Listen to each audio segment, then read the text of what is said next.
Throughout history, we, as humans, have used the power of our minds to achieve incredible and amazing feats. In reality, our minds are simply tools we use to create our thoughts. And the quality of our thoughts determines the quality of our experiences. A simple shift in perception will quickly and easily improve how you feel and what you believe is possible, helping you to achieve all of your personal goals, even those that previously seemed unattainable. Join us now as we explore the vast landscapes of our minds. This is Mind Over Matter. Good evening, I'm Mitch Friedman. And I'm Brandolyn Jokiel, and you're watching Mind Over Matter TV. We teach people how to use the power of their minds to feel better, overcome obstacles, and successfully reach their goals. Yes. Woo! I feel like doing a herky or some cheerleading kick or something like that. I'm all excited you think tonight. we'd be used to that by now, but every time you say that, I get all excited. So I I do know too. it's going to be a good night. It's a really good night. It's such a beautiful day. This is my favorite time of the year in New Mexico. We're moving into fall. The fall, yes. Oh, it's gorgeous, gorgeous. Yeah. So how was your week, Mitchell? You know, I've been having a really good week. I've been really aware. This is kind of cool. I've been really setting my intentions to start feeling really good all the time. Right on. And what I've noticed as I start setting that goal and that intention, thinking about it, is I'm noticing, like, CNN is on in my house, you know, every morning on morning for hours. It just loops over and over again. And what I'm noticing now is I'm hearing all the really cool stories.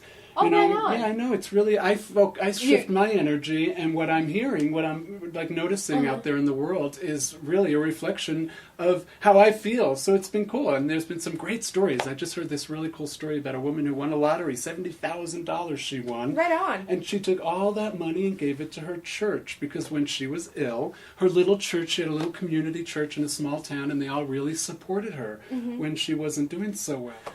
Just a feel-good kind of story. So I've been really attracting that kind of stuff into my life right now, and I feel so blessed and so grateful.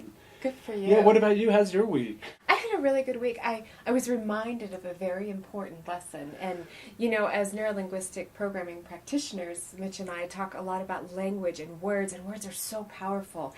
And I had such an upfront kind of in-my-face lesson of how words are so powerful. I was in a meeting, and this beautiful woman was running the meeting.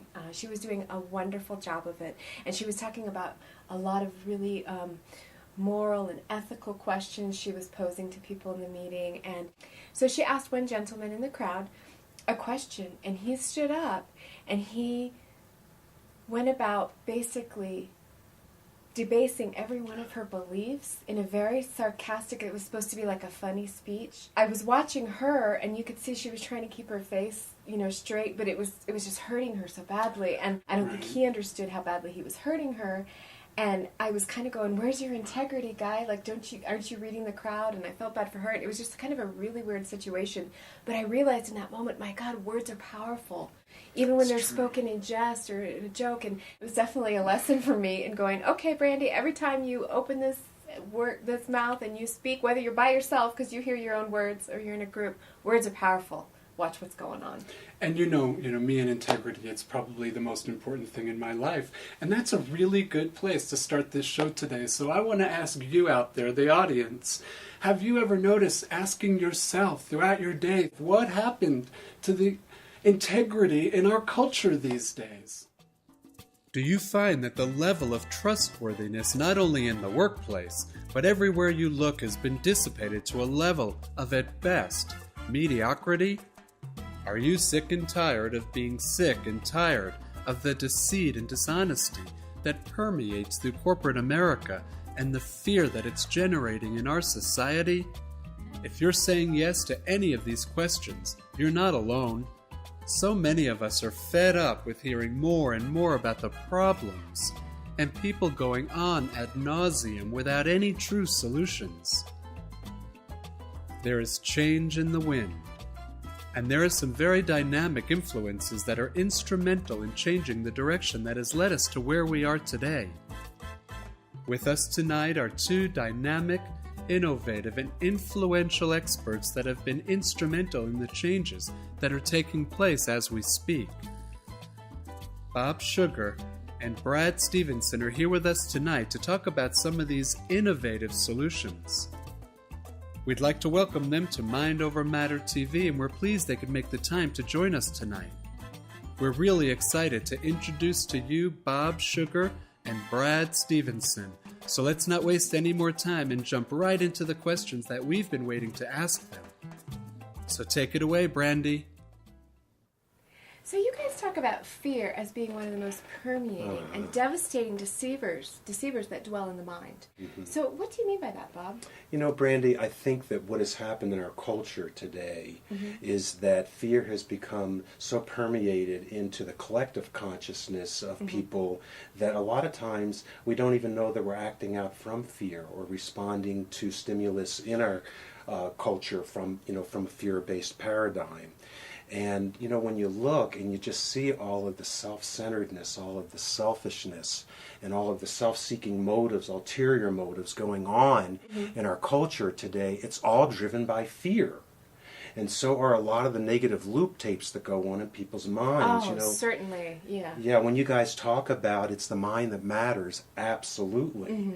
And first, it's understanding how pervasive this fear thing is and how much it just creates devastation and destruction and how much attention it gets. I mean, it gets reinforced. Constantly, especially through our media. That's one of the reasons that Mitch and I have this show is that, fear sells. It does. And people are just in that almost constant state. They have the talking box on, and there you go. You have instant fear being fed to you. Exactly. And, it so dominates our society in the media and in the workplace and in everyday life in different ways. Take something really wonderful and something just heartwarming and affirming like Mother Teresa's life. Oh, yeah. Okay, and you compare that to a one-shot deal in terms of the destruction of the towers and what has gotten the focus and what has created a paradigm of be scared, be afraid, and how that's permeated into the workplace, right into families.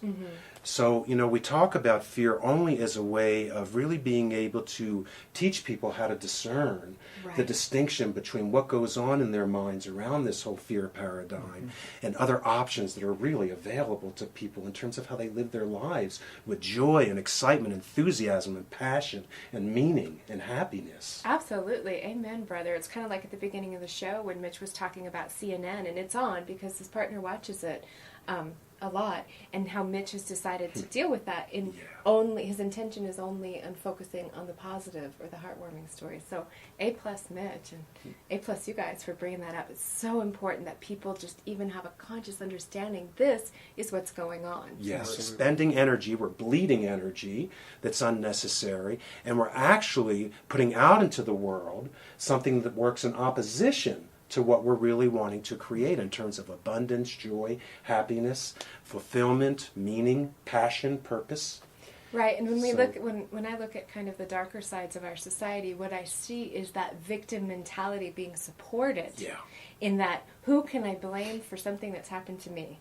Rather than I need to take personal responsibility for my actions, which have led to the consequences. But for most of what goes on in our lives, we are absolutely 100% responsible, yet our society tends to go into this, I spilled coffee on my lap, oh here, you get X million dollars of money, even though everybody who's above 2 years old understands that coffee is hot, right? So I think it's fantastic that you guys are coming out with a message that says, empower yourself. Take responsibility for your life, and then you can step into all of those wonderful feelings that we're all craving, but trying to get them in such a destructive way. So I think it's fantastic that you guys are talking about that as well.